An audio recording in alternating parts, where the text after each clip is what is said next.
What's more comforting than pulled pork and mac and cheese? Come get comfy with me. We will definitely be leaving no cheese behind in this video. All that sauce and pulled pork. Super creamy, super barbecuey, but what it needs to be is on your dinner table. Hey guys, welcome back to Traeger Kitchen. I'm Chad, and today we are doing pulled pork mac and cheese. This is one of my favorites. To get started, we're gonna head over to the burner and start making our roux for our bechamel. We're gonna start by getting our butter in. We're gonna let this melt down. We have our side burner here on medium heat.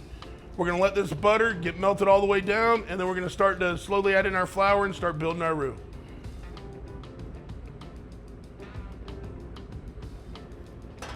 Now that we have our flour in, we're just gonna mix this around until we get that nice brown roux and consistency that we're looking for. All right guys, now that we have our flour and our butter incorporated, we're gonna start whisking in a little bit of milk.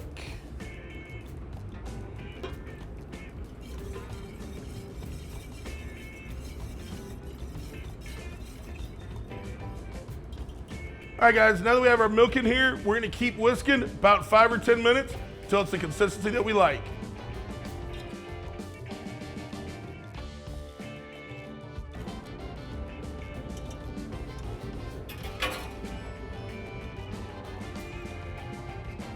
All right, and here we have our roux, and this is exactly what we are looking for. You'll see this creamy consistency, the colors there.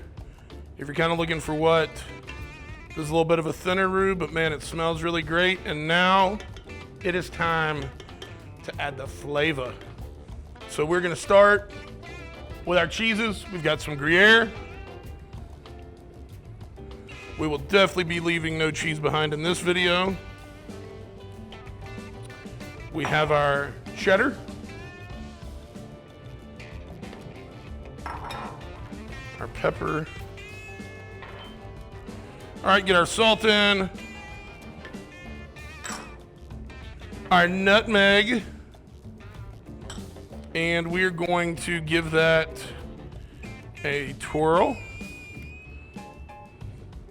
We just want to mix this around until we get our cheese melted and well incorporated into one sauce.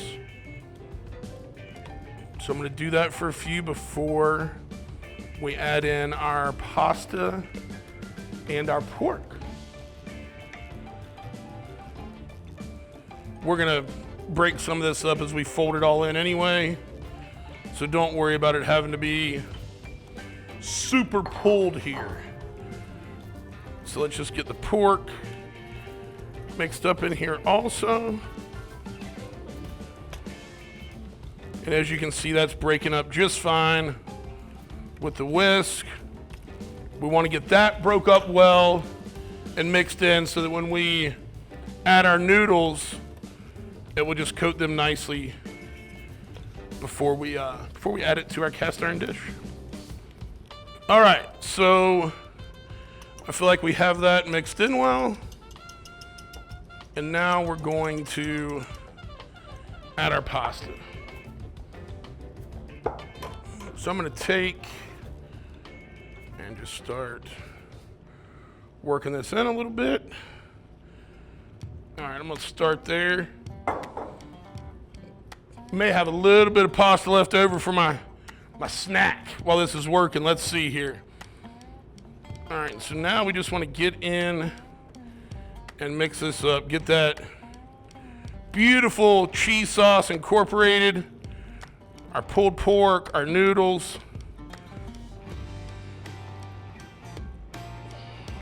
Oh yeah. You know what? We did not have too much pasta. We can take it. Here we go. Get our couple ones in the party there. All right. And now we're just gonna mix. You gotta get deep. All that sauce and pulled pork incorporated throughout all this pasta. Man, I wish you could smell this. You're going to when you're making this in your kitchen this weekend.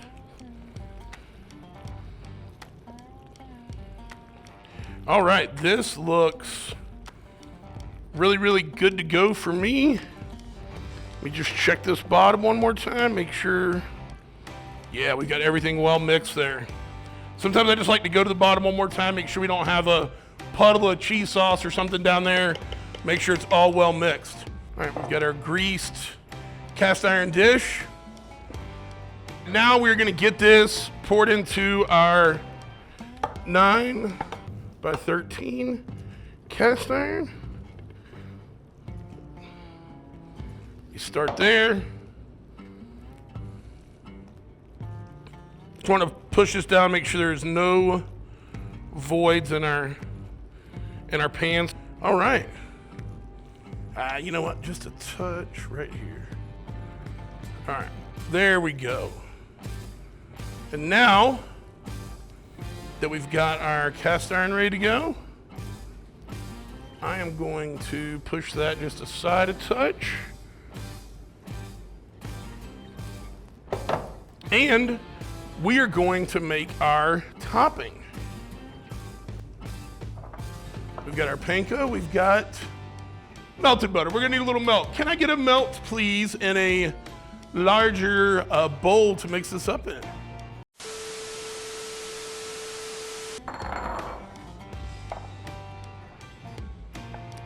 I'll tell you, just like that. Best kitchen staff in the business, Traeger coming through. All right, we've got our panko. We've got our melted butter. And now we're just gonna fold this. If you are OG Traeger, you also know sometimes there's a little something we'll add in here. And if you want bonus points, you could always take a little bit of Traegered bacon, chop it up really fine, and put it in here. You can also do the same with jerky. If you have some jerky you would like to add in here, it makes for a very, very delicious topping. But today, we ride old school. We go panko, we go butter, and almost forgot the secret ingredient. A little pork and poultry rub.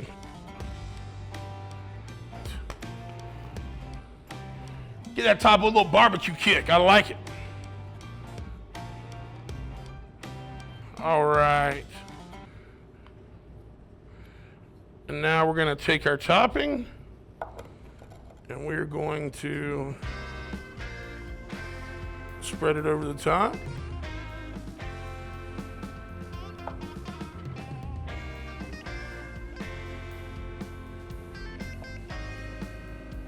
Don't forget the corners. Paint the corners. There we go. Just a touch more. For me, I like that creamy mac and cheese, but I like that crunch of the topping. So I'm not trying to go over topping, just enough topping to give that nice crunch we're looking for. So now the dish is set. We're ready to go. We've got it in here. Our next step is gonna be 375 degrees for around 40 minutes. And once again, this is gonna be one of those, what is your desired doneness? Some people like that really creamy like myself. Some like it a little harder baked. Some like that really, really crunchy topping. This is where personal preference really comes into play as far as what the length of time is gonna be. Hang around, we're gonna tell you about all the visual cues that you're gonna need to pull off this mac and cheese exactly how you like.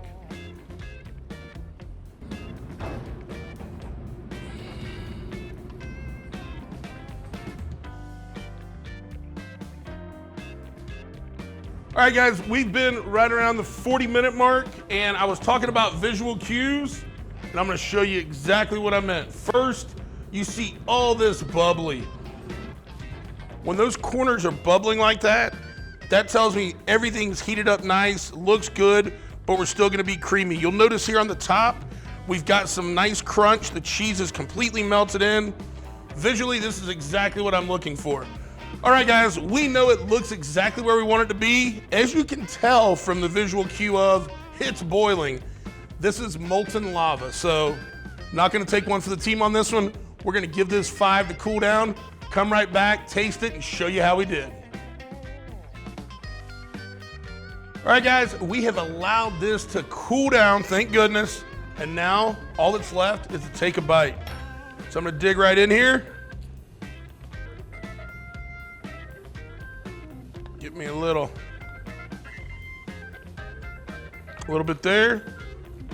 First, before we go too far, it's pulled pork mac and cheese. We gotta hit it with the sauce. And I'm going my favorite, the Traeger Sweet Heat, best of both worlds. And now all that's left to do is take a bite.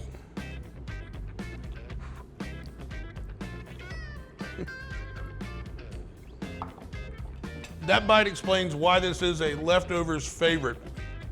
It's almost double smoked. While we were at 375, it's got a kiss of the wood fire. We've got the smokiness from the pulled pork that we're pulling back. Then that creaminess of the cheese, and not just any cheese. The Gruyère and cheddar, the way those come together, it's absolutely amazing. And then, like I talked about, having that little bit of panko crunch on top, super creamy, super barbecuey, but what it needs to be is on your dinner table. And when it is, make sure and share it with us and let us know what you think. You can grab the recipe down below in the description, and for more great content like this, stay tuned. More coming next week.